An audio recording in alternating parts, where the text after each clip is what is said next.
Bonjour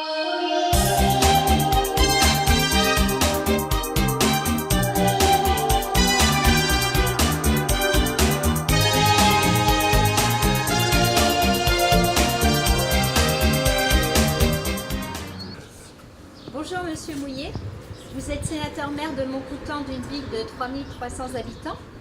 En 2011, vous avez pris connaissance de l'association D'outils en main par un document laissé en mairie par le délégué territorial. Vous chargez votre adjointe à la communication d'organiser des rencontres afin de voir s'il est possible de monter ce projet à Montcoutan. En 2011, l'association est créée et après des travaux de rénovation, vous mettez à disposition des locaux. En 2012, débutent les activités, les gens de métier ainsi que les enfants répondent présents. Quelles étaient, monsieur le sénateur-maire, les raisons et les motivations qui vous ont séduit pour ce concept ? Alors tout d'abord, c'est un concept qui était extrêmement original, avec cette orientation donnée pour des jeunes enfants de pouvoir découvrir, voire tester un certain nombre de métiers manuels. Et je crois qu'aujourd'hui, d'une façon générale dans notre société, mais aussi ici à Montcoutan, on se rend bien compte que peu d'enfants ont l'occasion de pouvoir tester des métiers manuels en dehors d'un encadrement familial. Donc cette organisation qui était extrêmement original, finalement, correspondait bien à un besoin exprimé par les jeunes, et c'était aussi une activité nouvelle proposée à l'ensemble des habitants de la commune. Voilà, donc déjà, cette capacité à accueillir des jeunes enfants pour leur faire toucher du doigt ces métiers manuels. Et puis en même temps, c'était aussi l'occasion de valoriser le savoir-faire et le savoir-être d'un certain nombre d'artisans retraités, mais qui étaient surtout toujours dans une volonté de transmettre un savoir-faire. Et je crois que c'était aussi une belle initiative de pouvoir réunir un certain nombre d'artisans qui sont souvent devenus des amis autour de cet encadrement pour les jeunes. Et puis nous avions, nous, en charge plutôt le volet matériel, ce qui était important, un investissement important pour la ville, mais peu de choses au regard de l'organisation qui permet aujourd'hui d'avoir un jeune encadré par un ou deux professionnels capables de lui transmettre finalement sa connaissance et surtout cette volonté et cet amour du travail manuel. Pas de regret. Au contraire, on est beaucoup plus dans une démarche d'un bilan extrêmement positif. Je le vois notamment lorsque les jeunes parlent de ces temps d'échange avec les artisans. Le regard des enfants est parleur. Je participe beaucoup aux remises de diplômes. J'ai l'occasion de côtoyer un certain nombre de familles. Et globalement, je me rends compte que tout le monde est satisfait, à la fois les gens de métier, mais également les familles et les jeunes. Alors, quel message pouvez-vous transmettre à vos collègues maires pour qu'ils adhèrent au projet qui a été réalisé dans votre ville de Montcoutan ?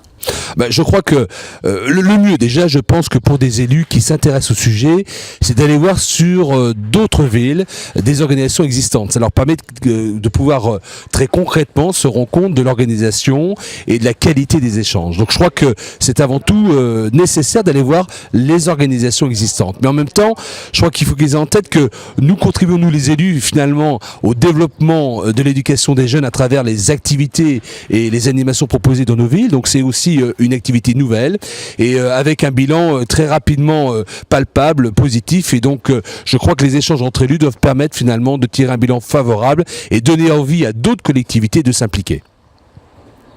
Merci monsieur le sénateur-maire. Du Montcoutantais.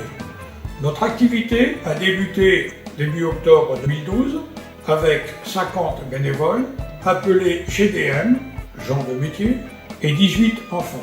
Le concept est d'initier les enfants, filles et garçons, de 9 ans à 14 ans, au métier manuel et du patrimoine. Chaque mercredi, pendant 2 heures, en période scolaire.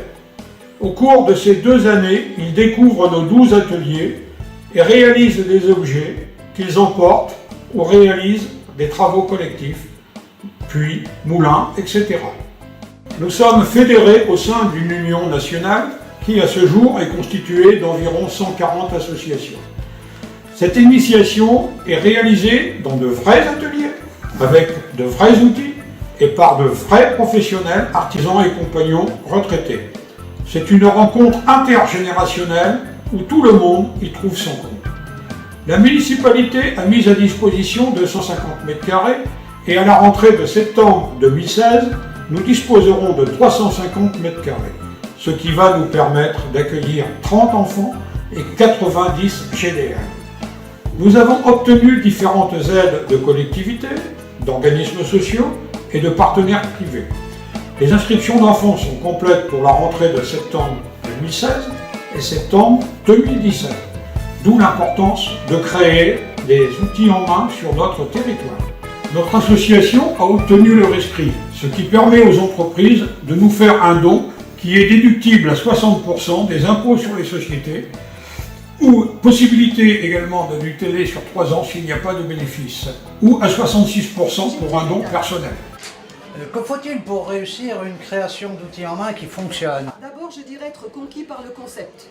Ensuite, avoir des personnes compétentes et motivées pour le mener, pour le réaliser, pour le pérenniser, dans une ambiance constructive et conviviale, et aussi une municipalité qui vous suive. Savoir frapper aux bonnes portes pour obtenir des partenaires financiers, afin de pouvoir assurer les investissements et aussi le bon fonctionnement de la structure. Que les gens de métier et les jeunes initiés aient toujours du plaisir à venir chaque semaine, et ça j'insiste là-dessus, pour transmettre ou recevoir un savoir-faire. Cela permettra peut-être à certains jeunes de devenir des artisans de demain dont nous avons tant besoin dans notre beau pays. Après ces 5 années, comment percevez-vous l'outil en main? Alors, l'association se porte bien, très bien je pourrais dire. Elle est connue, reconnue bien au-delà de l'agglomération pour son utilité et la compétence de ces gens de métier. Ses membres sont toujours motivés, les enfants sont nombreux et contents, les parents sont satisfaits. Chacun y trouve son compte. C'est la clé d'une bonne réussite. C'est celle de l'outil en main du Mon Coutantais toujours.